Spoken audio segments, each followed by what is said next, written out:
PDF होगी, मैं देखता हूँ मेरे पास पीडीएफ में मिल जाएगा। तो आप इस चीज को देखोगे ना जब एक बार कि भाई मेरे साथ जो भी कुछ घटित हो रहा है वो मेरे प्लैनेट्स सिर्फ फल दे रहे हैं, जो मैंने निश्चय किया था मैं भोगूंगा या मैं ये कर्मों को इस बार इनसे सीखूंगा, एग्जैक्टली वही हो रहा है।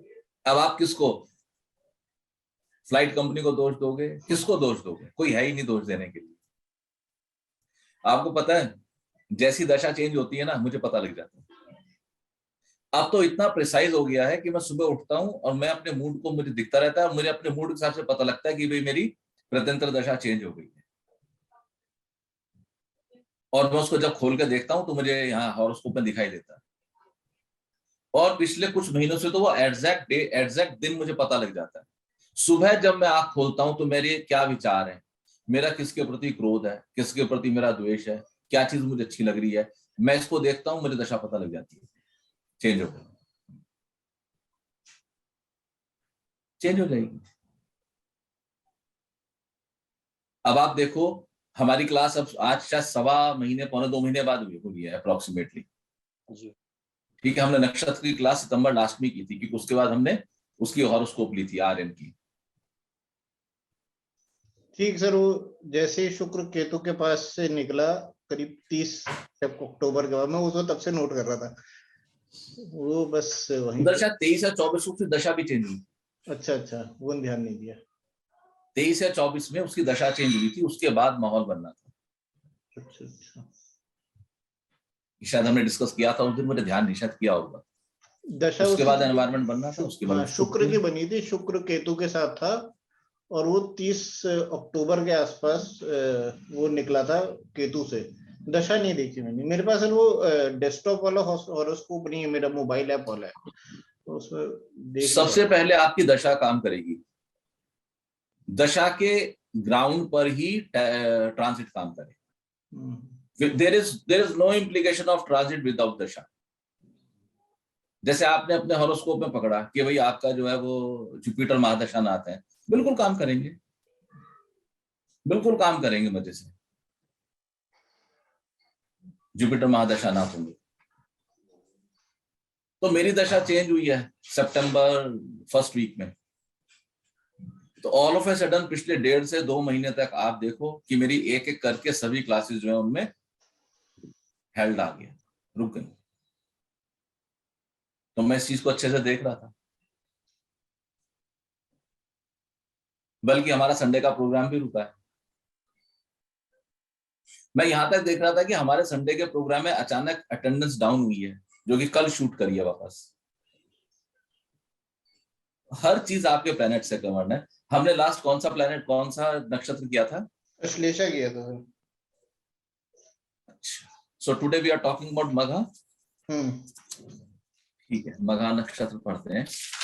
मघा नक्षत्र की एक बड़ी इंटरेस्टिंग चीज बताता हूं और आप लोग मुझे बताना कि ये लगता है कि नहीं लगता।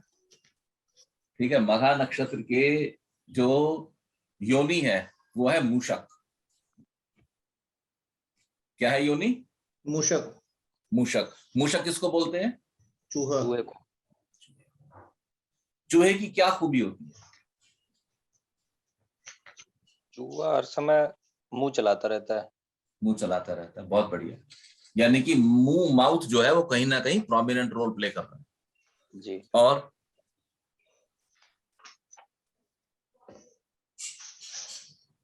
अगर हम एक छोटी सी स्टोरी को ख्याल में लें तो आपको ये बहुत सुंदर तरह से समझ आएगा। मघा नक्षत्र जिस समय, ये महाभारत कालीन स्टोरी है, और देखिए कि उस समय भी चीजों को कैसा सुंदर तरह से प्रयोग किया, लोग कितने इंटेलिजेंट थे, उनको एप्लीकेशन कितना बेहतरीन तरह आता था कहने के लिए, कहने वाले को भी और समझने वाले को। जिस समय दुर्योधन ने लाक्षागृह का प्लानिंग किया और लाक्षागृह की प्लानिंग में पांडव उसके दुर्योधन के चुंगल में फंस गए, लेकिन विदुर बहुत इंटेलिजेंट थे। विदुर ने अपने गुप्तचरों को भेज के खबर ली मार्केट में कि क्या माहौल चल रहा है, क्योंकि दुर्योधन की ऐसा व्यवहार नहीं है कि वो उनके लिए एक अच्छे महल का निर्माण कर सके। तो विदुर के पास ये खबर आई गुप्तचरों के द्वारा कि बाजार में बहुत अधिक मात्रा में लाख की खरीद हो रही है। लाख एक ऐसी वस्तु होती है जो बहुत ही हाईली फ्लेमेबल होती है, और अगर कुछ समय पहले का ध्यान हो तो उससे सील का काम लिया सील जाता का है। लाल रंग की होती थी, ऐसे गरम गरम सील लगती थी, और बहुत ज्यादा हाईली इनफ्लेमेबल है, तुरंत जल जाएगी और टपकती रहेगी, जलती रहेगी। तो विदुर के कान खड़े हो गए, तो उनके पास और मैसेजेस आए कि उस पूरे के पूरे भवन को लाख से बनाया गया है। तो विदुर जी को ये क्लियर हो गया कि दुर्योधन की ऐसी योजना है कि इस भवन को लाख से बनाया जाए, इनको एंट्री कराई जाए और फिर इसमें आग लगा दी जाए। अब विदुर के सामने सबसे बड़ी प्रॉब्लम ये थी कि वो उसको किस तरह से उनको कम्युनिकेट करे, क्योंकि जब भी वो कम्युनिकेशन करे जाते थे तो दुर्योधन का पहरा और दूत बड़े सख्त थे चारों तरफ, और विदुर जी के लिए यह आवश्यक था कि वो इंद्रप्रस्थ की राजनीति की मुख्य धारा में बने रहे, क्योंकि राज्य भी बचाना था, पांडव भी बचाने थे। तो कैसे करें? तो जब और कोई रास्ता नहीं मिला तो विदुर जी ने खुद प्लान किया कि मैं खुद मिलने के लिए जाऊंगा पांडवों से। महाभारत में ये स्टोरी आती है कि विदुर जी खुद मिलने के लिए गए पांडवों से। तो वहां पे चारों तरफ दुर्योधन के दूत या स्पाइस या गुप्तचर मौजूद थे, और विदुर जी को कोई मार्ग नहीं मिला बच निकलने का। तो जब उनको कोई रास्ता नहीं सूझा तो विदुर जी ने युधिष्ठिर से, जब उनकी एक मीटिंग क्वेश्चन पूछा कि शब्द मुझे ख्याल नहीं, इसकी आग से कौन बच के निकल सकता है, ऐसे एक वर्ड यूज किया था जो मुझे भी याद नहीं, या शायद दावानल की आग से, जो कि भयंकर अग्नि को दावानल बोलते हैं, शायद दावानल वर्ड था। दावानल की आग नहीं, दावानल नहीं था, जंगल से रिलेटेड वर्ड था। जंगल की आग से कौन बच के निकलता है, और ये कह के विदुर जी चले आए। तो जब वो कह के चले आए तो उसके बाद यहाँ पे पांडवों ने मंथन किया। उन्होंने कहा कि विदुर जी ने अगर इतनी प्रश्न पूछा तो इसके कुछ गंभीर इसके निहितार्थ हैं। तो पांडवों को ये क्लू मिल गया कि ये भवन ज्वलनशील है, ये जल जाएगा और हमें यहाँ से निकलना पड़ेगा। तो उसके बाद जब अर्जुन और भीम ने उसकी दीवारों को खुरचा तो देखा है तो लाख की बनी हुई है। तो वो समझ गए कि ये क्या माजरा, क्या करना चाहिए। तब उन्होंने कहा कि दावानल की आग से चूहा बच के निकलता है, मूषक। क्योंकि मूषक की खूबी क्या है? मूषक अपने तीव्र दांत की बदौलत नीचे से खोदते जाने में सक्षम होता है, वो खोद के निकल जाता है। और महाभारत में इस चीज का पूरा वर्णन और प्रूफ आज भी अवेलेबल है कि किस तरह से बहुत कम समय में पांडवों ने लाक्षागृह से गुफाएं बनाई और वो उस हाउस से सेफ्टी पूर्वक, सुरक्षा पूर्वक निकल गए। बाद में उस घर को जला दिया गया। उत्तर प्रदेश के बड़ौद जिले में एक जगह है वारणावृत, बागपत जिले में, बड़ौद तो तहसील है, उत्तर प्रदेश के बागपत जिले में एक स्थान का नाम है वारणावृत। यदि आप वारणावृत जाएंगे घूमने के लिए तो आज भी वहां पर वो गुफाएं मौजूद है जिनके बारे में कहा जाता है कि ये गुफाएं पांडवों ने बनाई थी लाक्षागृह की आग से बच के निकलने के लिए, और वो बच गए थे। यह है मूषक। एक और चरित्र मूषक का देखो, अगर हम सिर्फ उसकी योनि पे ऐसे मत जाओ बिल्कुल भी। अगर आप किसी भी वैदिक सूत्र को ध्यान से देखोगे तो आपको उसका पूरा चरित्र क्लियर होगा। जब आपको उसका पूरा का पूरा चरित्र क्लियर होगा तब आपको वैदिक एस्ट्रोलॉजी का ज्ञान पल्ले पड़ेगा। अदरवाइज तो रट लो मगा नक्षत्र मूषक, चलो आगे, 2 सेकंड का काम है। लेकिन एक बार जब आप मूषक के ऊपर निगाह डाल दोगे और मूषक को पूरी तरह से आप साथ करोगे तो आपको मघा नक्षत्र की बहुत सारी क्वालिटीज हाथ पल्ले पड़ती हैं। क्योंकि जिस समय मैं आपसे चर्चा कर रहा हूं उस समय इस बात का ख्याल रखना कि हमारे महान ऋषि मुनियों ने जब इस शास्त्र लिखा होगा तो उनके मस्तिष्क में भी कुछ इस तरह के विचार रहे होंगे।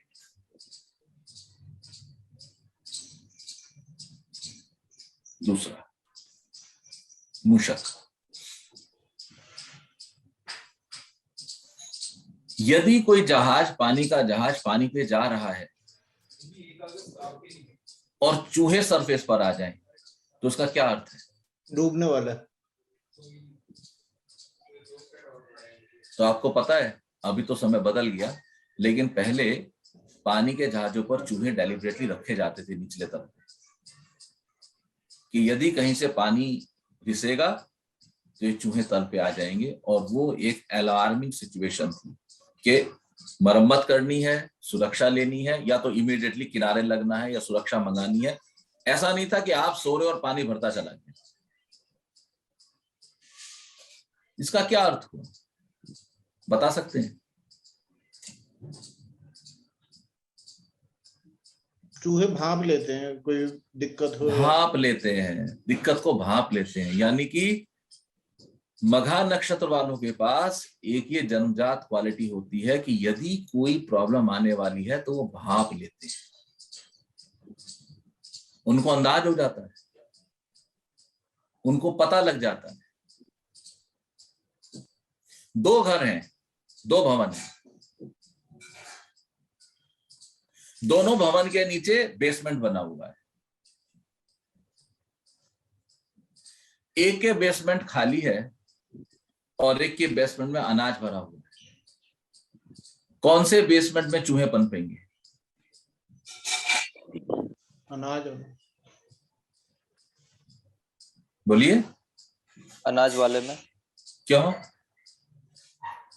क्योंकि वहां उनके खाने का सामान है। उनके खाने का सामान है। और जिस समय शास्त्र लिखे गए थे, इवन अभी 40-50 साल पहले तक भी, शायद 40 साल पहले तक भी, अनाज को क्या माना जाता था? अनाज को धन माना जाता था। यस, अनाज को कहते थे धान्य लक्ष्मी, धन लक्ष्मी, धान्य लक्ष्मी। धन धान्य के भंडार भरे रहें। और अगर आप अपने बचपन में जाके देखेंगे तो हम सबके एक परंपरा थी, हम लोग कुछ विशेष राशन वर्ष भर का लेके रखते थे। गेहूं, चावल, चीनी, थोड़ा गुड़ भी ज्यादा लेते थे, इसके अलावा घी, तेल और आम का अचार। ये धान्य लक्ष्मी स्टोर करके रखा करते थे। तो मघा नक्षत्र वाला कहां मिलेगा? मूषक कहां मिलेगा? जहां बरकत है। इसका मतलब क्या हुआ? मघा नक्षत्र वाले नेटिव के जीवन में धन धान्य की कमी नहीं रहती। और ये चीज लगा के देखना आप, जो महत्वपूर्ण धनयोग है, हम कभी धनयोगों की चर्चा करेंगे, जो मैंने रिसर्च करके बनाए थे कि क्या क्या धनयोग है, उसमें एक धनयोग है मघा नक्षत्र है तो लक्ष्मीवान होगा। अब आप कह सकते हो नहीं साहब, मघा नक्षत्र तो हैंड टू माउथ है। हो सकता है, मुझे आपत्ति नहीं है, लेकिन इसके लिए हम उसका देशकाल पात्र तलाशना पड़ेगा। तो आप जब उसके घर जाके देखेंगे तो अपने परिवार में, अपने खानदान में वो बेस्ट सिचुएशन में होगा।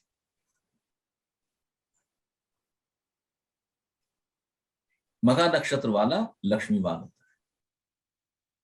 मघा नक्षत्र की एक और खूबी है, मेरे पास कल परसों उत्तराखंड से क्लाइंट आए और मेरे को उनको देख के ऐसा एहसास हुआ कि ये शायद मघा नक्षत्र हो सकती है। पत्री देखी तो मघा नक्षत्री थी। तो मैंने उनको एक बार बोल दिया बिंदास कि भाई आप लक्ष्मीवान होते हैं। तो उन्होंने बताया कि बहुत ज्यादा लक्ष्मी नहीं है।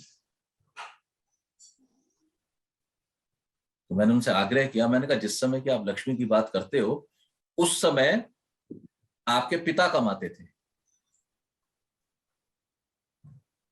और उनके जो कर्म फल हैं, उनके भवन का जो वास्तु है उसने रोल प्ले किया होगा। हमने उनका वास्तु डिस्कस किया, वो बिल्कुल एकदम 3rd क्लास वास्तु था। वो कुछ 40 साल से उस घर में रहते हैं, परेशान है। तो मैंने कहा कोई ऐसा अवसर बना कि आप इस घर से बाहर निकले तो लक्ष्मी बढ़ी? उन्होंने कहा यस सर, मैं 10 साल से इस घर से बाहर हूं, लगातार लक्ष्मी बढ़ रही। यदि आपको वैदिक सूत्र पॉइंट टू पॉइंट क्लियर होंगे तो आप किसी भी अपने क्लाइंट से बात करेंगे तो आपके अंदर कॉन्फिडेंस होगा इस बात का, अदरवाइज आप हिल जाएंगे। और यदि आपके भीतर कॉन्फिडेंस है तो ठीक इसी वक्त पे आपकी रिसर्च की यात्रा भी शुरू हो जाती है। ये पॉइंट मेरा बहुत ज्यादा नहीं लगा, लेकिन अक्सर लगता है। मूषक का मुंह कैसा होता है? छोटा, नोकदार। नोकदार। ये पसंद होता है। इस पॉइंट को आप लगा के देखना, ये मेरा 100% नहीं लगा, लेकिन काफी लगा। मघा नक्षत्र के नेटिव का मुंह आपको हल्का सा नोकदार, इसको लगा के देखना। मैं अभी भी कह रहा हूं 100% नहीं लगा, लेकिन काफी लगता है ये पॉइंट। इससे आप मघा नक्षत्र वालों को एक क्षण में पहचान लेंगे। आपको फील आएगी कि हल्का सा नोकदार। तो मघा नक्षत्र की योनि को यदि आप ठीक से जान लें तो आप पाएंगे कि इस नक्षत्र के कुछ अद्भुत गुण हैं। पॉइंट समझ आ गया? सिर्फ योनि की चर्चा करी हमने मूषक की। बाकी मूषक की कुछ और है, उछल कूद यानी कि रेस्टलेस होते हैं, फटाफट काम कर देने वाले होते हैं। चूहा फटाफट खा जाता है, तो ये काम को पेंडिंग नहीं छोड़ते, काम निपटा देते हैं। तो इस तरह की बहुत सारी चीजें हैं, योनि का एक इफेक्ट है। इनकी प्रकृति कफ प्रधान है।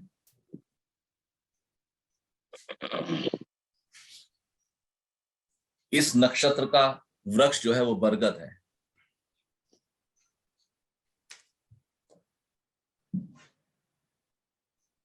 बॉडी पार्ट पीठ और स्पाइनल कॉर्ड।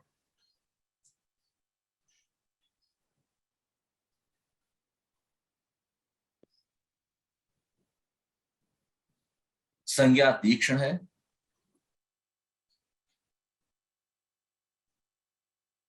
गण राक्षस। इनके देवता पितृदेव हैं।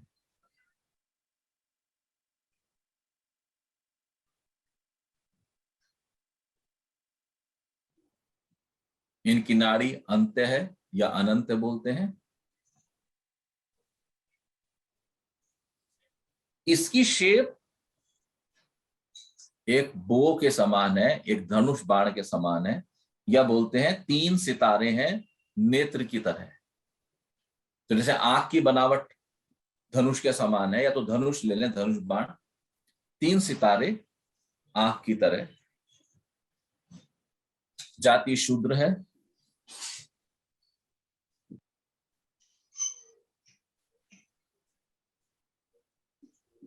इनका लिंग स्त्रीलिंग या फीमेल है।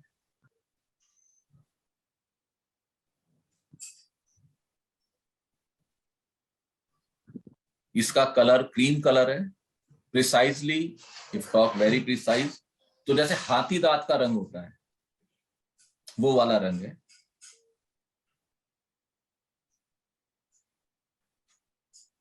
इनका प्रोफेशन कहते हैं क्रूर काम करते हैं, और प्रिसाइजली कहा गया है क्रूर काम टेक्निकल लाइन।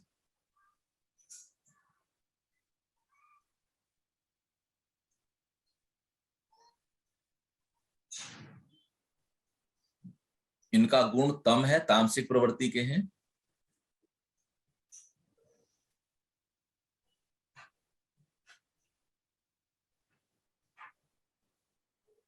इस नक्षत्र के लिए डोनेशन बताया है शास्त्रों में गर्मा गर्म, मतलब 2 अर्थ है, दोनों चीज शेयर कर देता हूं।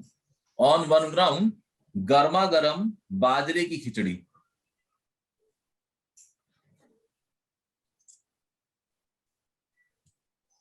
तो आपको बाजरे की प्रकृति पता है कैसी होती है? बाजरा गर्म होता है। गर्म होता है। तो उसका एक अर्थ और भी है, गरम तासीर की खाने की, जैसे तिल हुआ।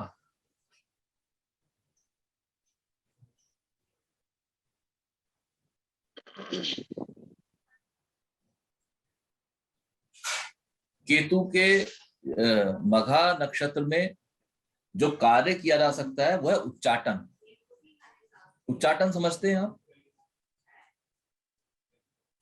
उच्चाटन क्या? अचानक ही मन का ना लगना। जैसे हम किसी स्थान पे जाए, बचपन में होता था ना, बच्चे कहते ना मम्मी चलो मन नहीं लग रहा, चलो मन, उसका मन बिफर गया। इसको उच्चाटन कहते हैं। क्या आप जानते हैं उच्चाटन क्रिया का सबसे अधिक प्रयोग किसने किया है?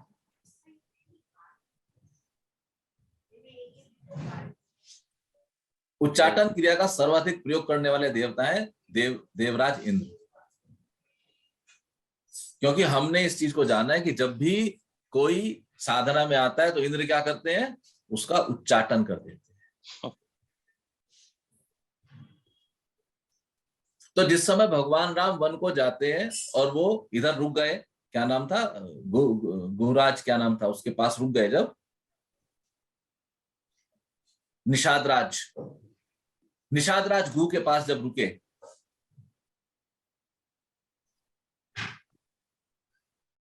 तो वहां पर सारे के सारे अयोध्यावासी साथ आ गए थे। वो भगवान को छोड़ना नहीं चाहते थे। तो उस समय देवराज इंद्र को सलाह दी गई कि आप इन अयोध्यावासियों के मन का उच्चाटन कर दीजिए। उच्चाटन होगा तो इनका मन उचट जाएगा, उचट से बना उच्चाटन, उचट जाएगा और ये भगवान को छोड़ के इनको मोह आ जाएगा, अपने घर परिवार में वापस चले जाएंगे। तो तब देवराज इंद्र ने कहा कि मैं ये मूर्खता कभी नहीं कर सकता, क्योंकि ये सभी भगवान के प्रेम में है, और यदि मैंने प्रेमी भक्तों का उच्चाटन किया, मन हटाया प्रभु से, तो मुझे उसका दंड भुगतना पड़ेगा। लेकिन इसी इंद्र ने उच्चाटन किया। जब भगवान कहाँ जाके रुके थे? जहां भरत जी आए थे, दंडकारण्य वन में, है ना, कहाँ रुके थे? तो जब भगवान वहां रुक गए और ये सारे वहां आ गए, भरत जी मनाने के लिए, तो पूरा अयोध्या समाज आ गया, उधर से जनकपुर समाज आ गया, सारे इकट्ठा हो गए। तो अब वहां पर वो कई दिन की सिटिंग रही और उस जगह पर जब फाइनल सेटलमेंट हो गया, भरत जी की संतुष्टि हो गई कि राज तो भगवान ही चलाएंगे, लेकिन और उनकी पादुका वहां रहेगी, तो सब कुछ सेटिंग जब हो गई और भरत जी को खड़ाऊ मिल गई, उसके बाद करेक्ट उस समय पे, क्योंकि अब प्रभु कार्य में अड़चन थी अगर ये लोग वापस ना जाते, क्योंकि वो जा ही नहीं रहते, कई दिन निकल गए। रोज था आप सुबह जाएं शाम को जाएं, सुबह जाएं शाम को जाएं, हर व्यक्ति भगवान के प्रेम में था। तो यहाँ भगवान का रुख पाके इंद्र ने सभी लोगों में उच्चाटन किया था। आप मानस पढ़ेंगे तो आपको ये पॉइंट निकलते। इंद्र के मानस में उच्चाटन के दो बहुत खूबसूरत अवसर दिए, बहुत सुंदर। पहला, इसके पास क्या नाम है, गुह जो थे ना, निषादराज गुह के पास, जहां पर इंद्र बच गए उच्चाटन करने से, और दूसरा वन में, जहां पे इंद्र ने प्रभु का रुख पाके उच्चाटन किया। ऋषि उसकी कुछ ऐसे भी विवेचना करते हैं कि जब गंगा के तट के समीप आओ तो उच्चाटन कोई कर सके, वो किसी की हिम्मत नहीं, पॉसिबल नहीं, क्योंकि अभी गुह से निकल के भगवान इमीडिएटली गंगा के तट पे जाने वाले, तुरंत हो ये काम होने वाला। तो इंद्र ने वहां उच्चाटन किया। तो मघा नक्षत्र उच्चाटन के लिए, मन उखाड़वाना हो किसी का किसी काम से। और दूसरा ये अच्छा है मारने और काटने के। तो पूर्व समय में जब राजा लोग लड़ाई के लिए अवसर चुना करते थे तो वो इन एंगल्स का बहुत ज्यादा कंसिडरेशन किया करते थे।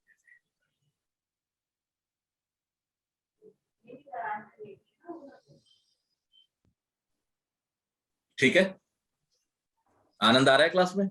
हाँ सर। गुड। अब इसके 4 चरण। First charan is sun, Mangal and Mars.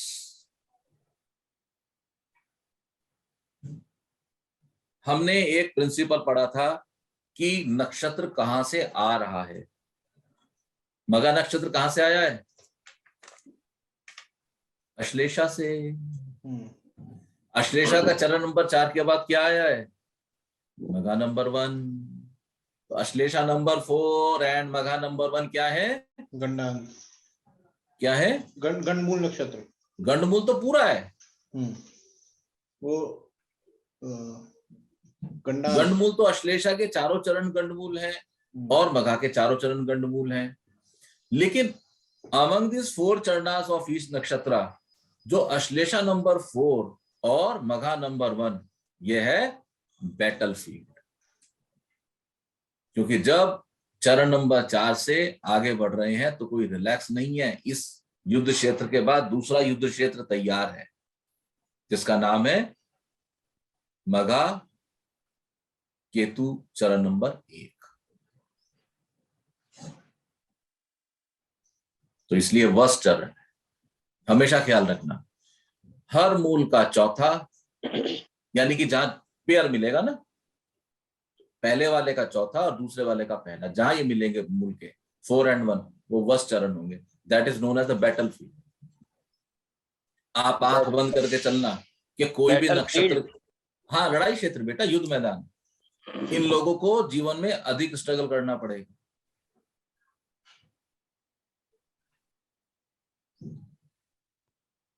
खराब चरण। चरण number 2 is Surya Ketu and शुक्र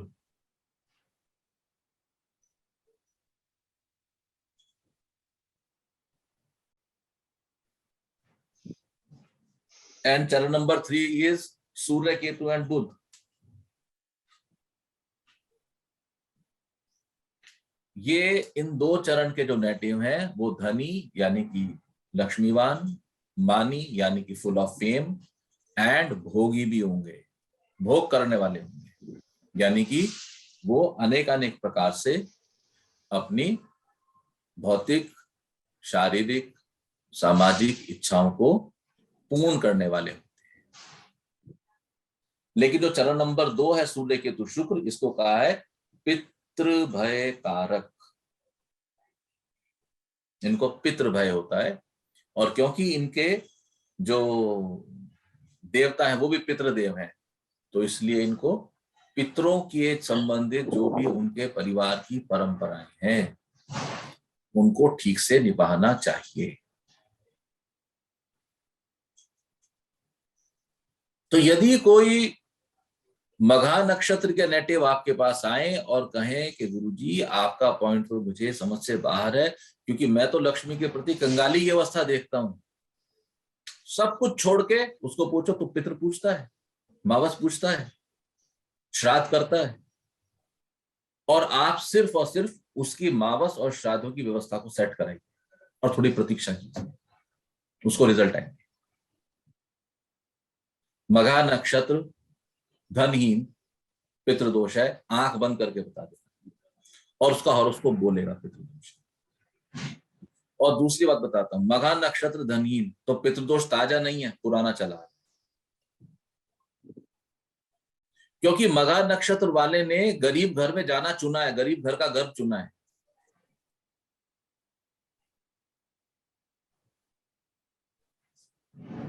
और ज्यादा खर्चा बताने की जरूरत नहीं है, सिंपल जो अपने प्रोसेस हैं जो हमने पितरों वाली क्लास वीडियो में डिस्कस किए थे वो बताइए। कोशिश कीजिए, सस्ते में सुख मिलेगा आपके क्लाइंट। चरण number 3 sun Ketu and Mercury, ये सुख और स्मृति का द्योतक है।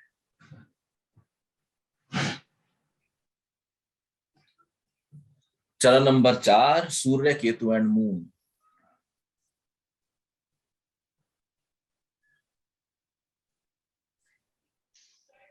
सामान्यतया ये धन और आयु को देने वाला है, सुख और स्मृति को देने वाला है, किंतु फिर भी क्योंकि मून आ गए हैं, और हमने मून की क्लास में चर्चा की थी, मून बहुत विशेष प्लेनेट है। क्यों प्लेनेट है?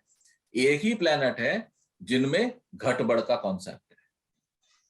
ये एक ही प्लेनेट है जो फुल भी होंगे और एक दिन आके खत्म भी हो जाएंगे, दिखाई भी नहीं देंगे। तो इसका चंद्रमा का पक्ष बली होना बहुत जरूरी है, और इस बात को आप हमेशा के लिए ख्याल में रखें।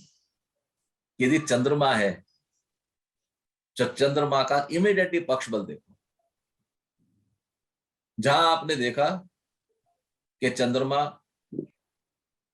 K5 K6 के आगे निकल गए, कृष्ण पक्ष की पंचमी षष्ठी से आगे निकल गए, और शुक्ल पक्ष की पंचमी षष्ठी से पहले हैं,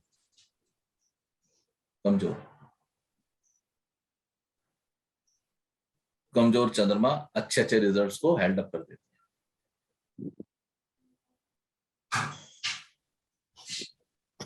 आगे देखते हैं इसके लिए क्या क्या गया है।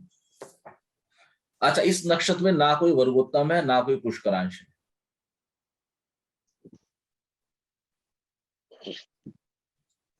ये सिंह राशि लगती है ना? सिंह राशि लग गई, वेरी गुड।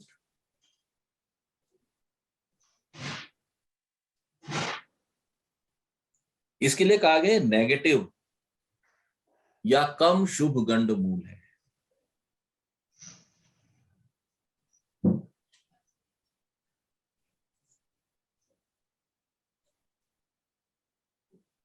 इसमें नेटिव का चेहरा चूहे के समान होता है,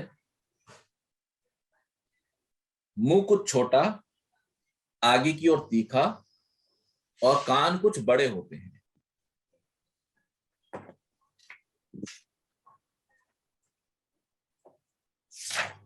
कई बार आगे के 2 दांत भी कुछ बड़े होते हैं।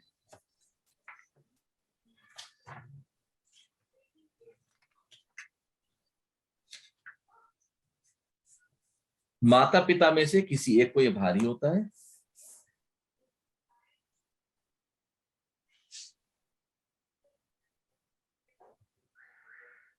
जनरली पेरेंट्स के लिए कोई बहुत अच्छा नक्षत्र नहीं होता।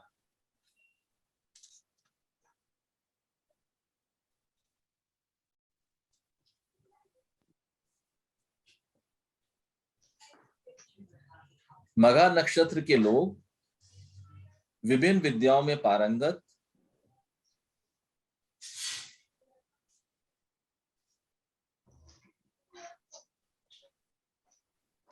मृदुभाषी,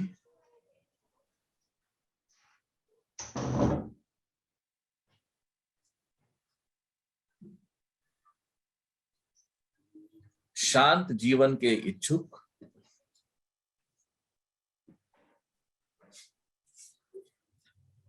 और विद्वानों का सम्मान करने वाले होते हैं।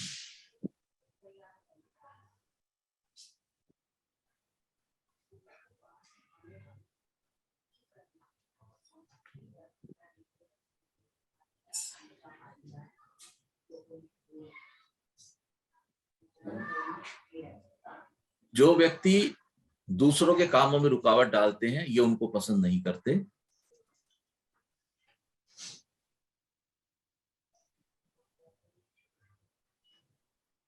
और इसी वजह से समाज में इनके शत्रु निर्मित हो जाते हैं।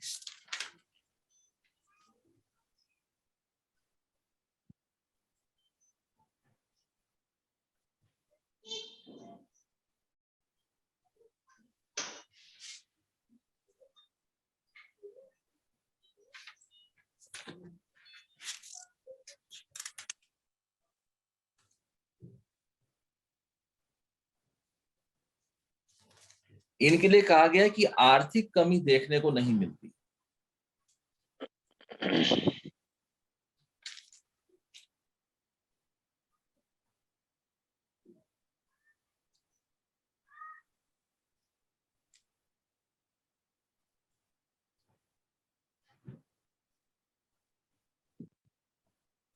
आर्थिक कमी देखने को नहीं मिलती।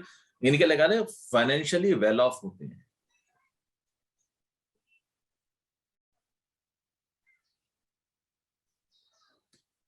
शास्त्र में इनके लिए कहा गया है इनके पास धन संपत्ति तथा सेवक होंगे।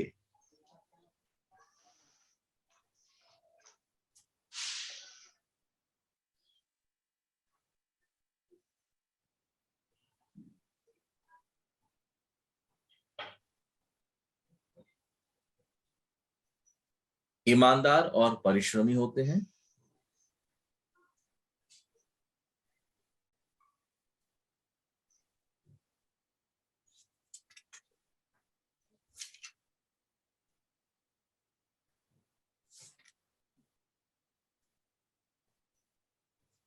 कई बार ये अपना व्यवसाय चेंज करते हैं।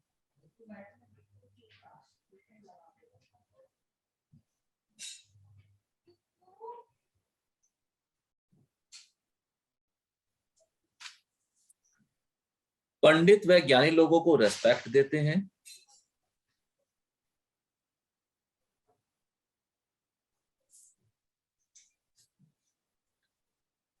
मघा नक्षत्र के जातक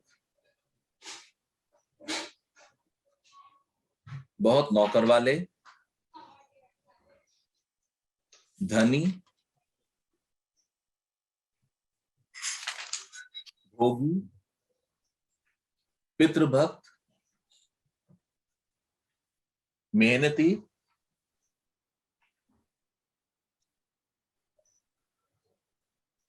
और अफसरों के चापलूस होते हैं।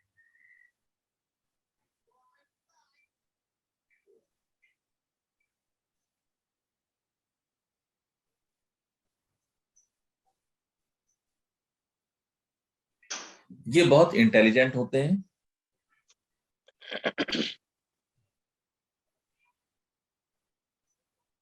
इनके लिए इंजीनियरिंग लाइन को सपोर्टिव कहा गया है, टेक्निकल लाइन इनके लिए लाभकारी होती है।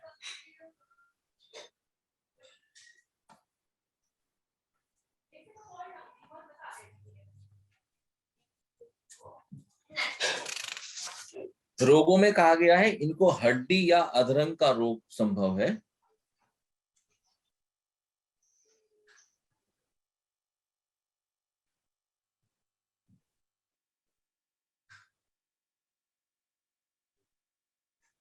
रतौंधी,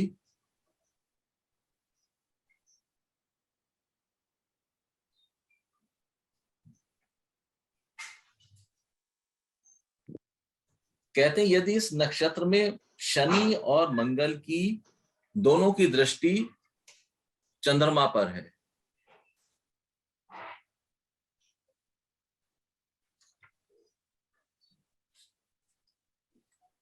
तो कैंसर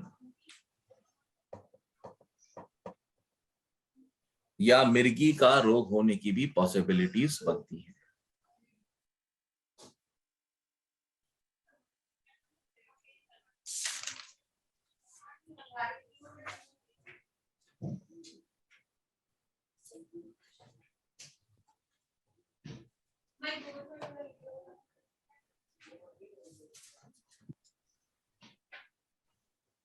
ठीक है, मैं जनरली टीवी कम देखता हूं। पिछले दिनों मुझे एक एपिसोड देखने का अवसर मिला, शायद कुछ पुरानी बात है, वो सिंगिंग वाला था और उसमें क्या था कि वो बच्चे आके गाते हैं और कुछ जजेस बैठते हैं और वो उसी में व्हील चेयर पे अपने समय के बहुत मशहूर संगीतकार संतोष आनंद आए और हम सब जानते हैं कि वो एक बहुत महान गीतकार है ना, लिरिक्स उन्होंने एक से एक गीत लिखे हैं,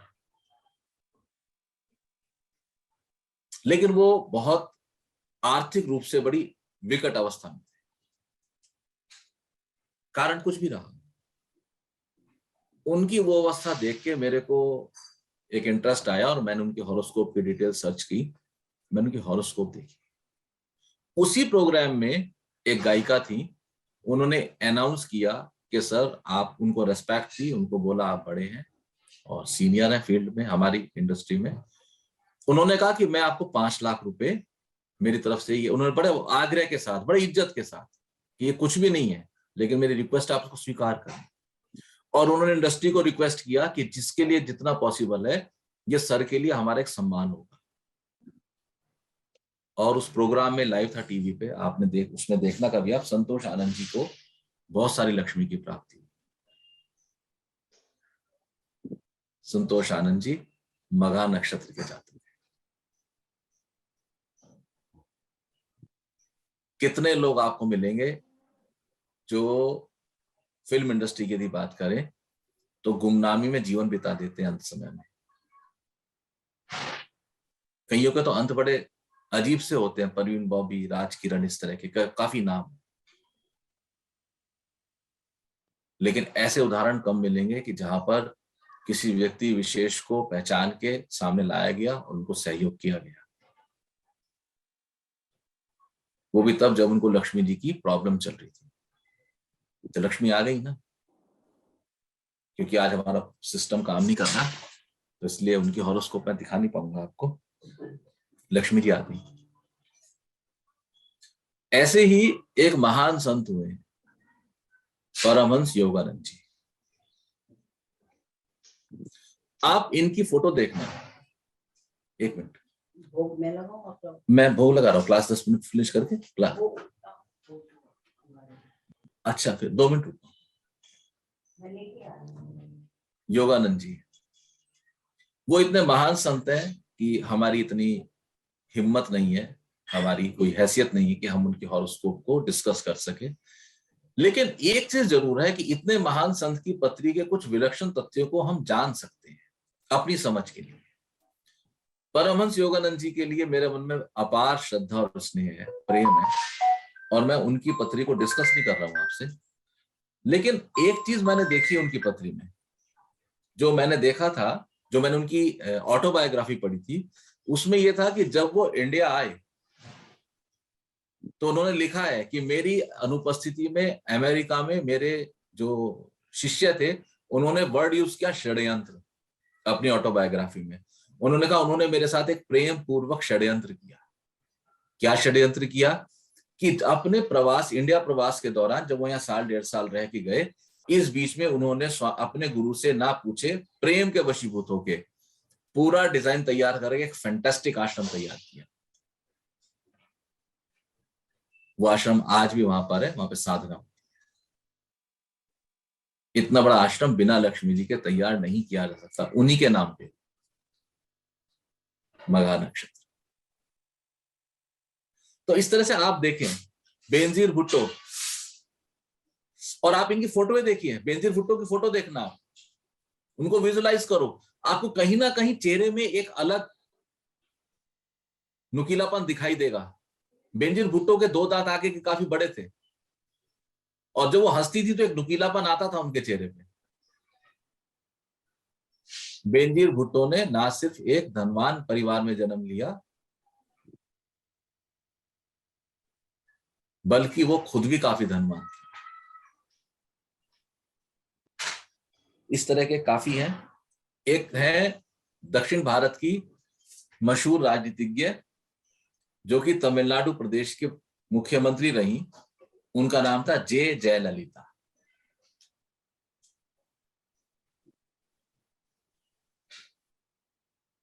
जयललिता जी के पास किसी भी तरह से लक्ष्मी जी की कमी कभी नहीं रही। मुझे याद है, जो हमने अखबारों में कुछ खबरें पढ़ी हैं, हमने उनके बारे में पढ़ा है कि वो रानियों की तरह जीवन जीती थी। और ये चीज मुझे अच्छे से ख्याल है कि जब अटल बिहारी वाजपेयी जी की सरकार बनी थी तो उस समय शायद जब 13 महीने के सब, मुझे वो ये पॉइंट में ठीक ख्याल नहीं, उस समय वो चेन्नई से दिल्ली आई थी। उनका फर्स्ट स्टेटमेंट था मैं यहाँ इस सरकार को गिराने के लिए आई, अगर आप लोगों को ख्याल हो। लेकिन उसके साथ एक और खबर थी कि क्योंकि अम्मा यहाँ रहेंगी तो इसलिए उनका सामान चाहिए। तो उस समय नंबर ऑफ ब्रीफ केसेस आए थे कि उनके इतने ब्रीफ केस आए हैं, उनके इतने सैंडल्स आए हैं उनके साथ के मैचिंग के। और खबर तो यहां तक भी थी कि उनका एक ब्रीफ केस छूट गया था तो वो वापस हवाई जहाज लेने के लिए गया था। लक्ष्मी वहां, इन लोगों के पास पैसे की कभी भी आपको दिक्कत नहीं। ठीक है, तो रिकॉर्डिंग ऑफ कर दीजिए।